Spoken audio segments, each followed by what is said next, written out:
Hey folks, I am the Outboard Dad, Keith McGowan, here to help you have a better boating experience. Today we're going to talk about my used outboard motor buying guide, just revised with more detail. Will be soon for sale on Amazon for purchase for $20. When you purchase, you can send me an email at keith@outboarddad.com and I'll give you a free session on the phone to help you find a motor that you're looking for, maybe help fix a motor that you're working on, or evaluate one that you're thinking of buying to see if it's the right motor for you.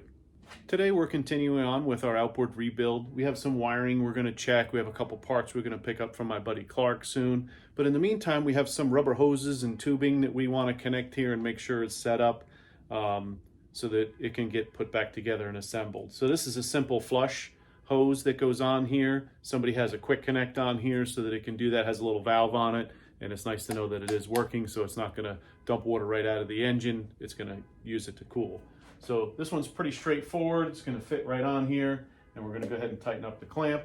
The other one goes on the bottom here and ends up down out the cowling, and it's a little exhaust. That's all it is. Remember when we had that exhaust housing that had the crack in it and was loose that we repaired? If you remember, I said there was 2 slots in the back of it so that when you're sitting here idling and it's not enough engine pressure to go out the prop, it has a place to escape, and that's where it comes out, is this little hose here. So this really just snaps into place. I am always amazed at how well this old rubber is. It's still pliable. There's no cracks in it. You know, we're going to make sure it fits in there the right way so that it can go into the cowling when the cowling goes together. It comes over here to the middle. So when the cowling 2 halves go together, it'll have a place to lock into. So let's get that put together, tighten up this clamp, and we'll continue on. So like I said, this tube just pops inside here. We work it around in the groove until it's in place. So that's pretty straightforward. And this one has a clamp on it. And there's another hose that comes out for our telltale, and that wraps around here and goes right over top of this. So it had an old tie strap on it. We're going to put a new one on there just to make sure we have a nice tight seal. Tighten it up with the needle nose. Trim that off. Now there is one more hole here. Right, so this is going to come out here, and that's going to go to our gauge. So we're going to go ahead and put a piece of tubing in there because it will piss a little water out. So we'll put a piece of tubing there and snake it down. That would normally go up to the dashboard to our gauge so that you could see that you have water pressure going all the time. Sometimes guys will just cap those off because they don't like to use them, but we'll put a hose in there. This way the option's there for the new owner. There are 4 points, 2 on this side, 2 on the opposite side, where the cowling meets up with these cone-shaped rubber grommets. There is a steel washer that goes on first. It's probably stainless steel so it doesn't rust. And then the rubber pieces go on. They fit really tight so that when the cover goes on, if you remember, we put this rubber seal back in. There's a center rib that goes around that fits inside here to make sure that everything lines up. So we'll get the rest of these on, and then we're not going to put the cowling on. I just want to have them in place so that actually it's probably a good idea we leave it off, the one with the rubber already on it. The other 2 pieces or 3 pieces of rubber are probably in the cowling because they're going to vibrate off, aren't they? So good thinking. We have our new OEM thermostat kit. It has the rubber washers in there as well. They wrap around the thermostat. We'll show you how that goes together. And we have our thermostat housings here set up. So if you look closely inside there, there's some corrosion. We're going to go ahead and scrape that out. Otherwise, the hole is clear. It is nice and clean.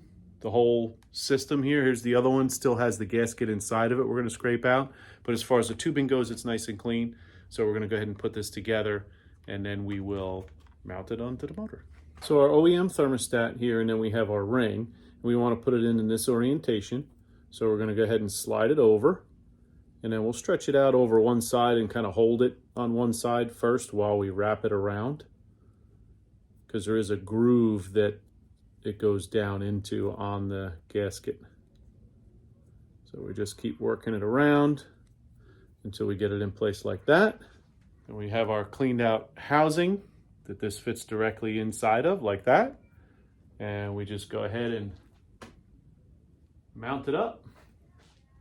Put the thermostat in first, drop it on the floor. So we'll get the thermostat in place and get these bolts started so that we don't drop it again. And as we tighten it down, it's going to smush on that rubber gasket and seal off nicely.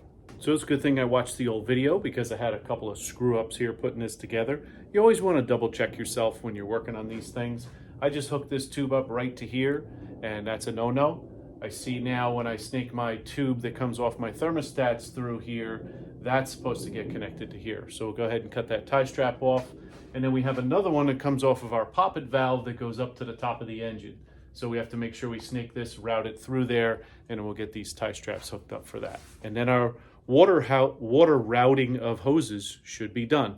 Again, we'll go back and double check, look at everything, make sure it's done correctly. Now we have a correct hose routing here. This one tees into this hose that goes up to our thermostat and over to the other thermostat. So this way when they open up, we'll have nice water flow. And so we put some new tie straps. Notice there was one missing, so we put one on there. The last hose to be routed came off of our poppet valve. If you look close, our poppet valve is inside there. And we trace that hose up and it goes through. There's a couple of little spots here where there are nice little clamps to hold it in place. And that travels up to the top of the engine and goes onto that fitting up there. So now everything is connected. All of our wiring is connected. We just need to do just a double check to make sure everything is where it needs to be. And we can hook up a fuel line, hook up some battery cables, test our power tilt trim relays. And there is a cover here that I have not put on yet. We still have to get the last screw for the carburetor from Clark. And also that linkage piece that is cracked right here. We're gonna get that from him. And then we'll be ready. Well, I mean, we could fire this up the way it is right now without an issue. And we may do that if we have time, but we'll continue on with this. And it's pretty much ready to go now, ready to fire up. I just need a few odds and ends. Want to double check. So one of the things I want to talk about today is that you don't want to be in a rush when you're doing this, right? If you're looking to get on the water, it's Friday night, you want to take it out on Saturday, maybe this isn't for you. This is something that we want to make sure we test, double check, and make sure everything is in the place it needs to be in. I have myself rushed through a repair, get out on the water, what happened, and then look at what I did and go, oops, I didn't do that right. You just saw me hook up the tubing wrong the first time. So if we're patient, now it's taken me a few years to develop patience, and I'm still working on that. Just ask my wife and my daughter. My daughter jokes and says, patience is a virtue that you do not have. But anyway, I have gotten better over the years, especially when I'm not working on my own motor to get out on the water. It's a lot easier to kind of relax and kind of focus more on what you're doing and do that, take that extra time to double check. I have an old boss of mine years ago that always said this. It always made sense to me. It's always faster to do it once. So if you take the time and you go through all your wiring, all your hose routing and everything, you're going to have a lot less challenges when you get out on the water. And that's what the key is here, is to make sure that we do that. Diligence is always the most important thing. Once we get out on the water and we run this, we know this is back to factory specs. Now, of course, the wiring is old. There's a lot of old parts here, but pretty much everything has been done to this motor now. Poppet valves and thermostats and water pump and lower unit oil. We didn't do any seals or anything because they were in good shape and it pressure tested fine. Power tilt and trim works fine. We'll inspect that again one more time, but we didn't have any issues with it, no leaking. So with new pistons, ring sets, freshly honed cylinders, this is really going to be a nice running motor for somebody. Now, of course, there's always a chance of someone buying this motor and getting out on the water and the lower unit craps out or something like that. I would tend to doubt it because we inspected all those things. You could have a bad coil. You could have, crap in the fuel system in the boat that's feeding fuel to this motor. So there, of course, there's always factors that could come. My buddy Jose has asked me several questions about this motor as I've gone on, and a lot of details of why did this motor fail, and are we ensuring that we're doing all the things that we can do to prevent it from failing again.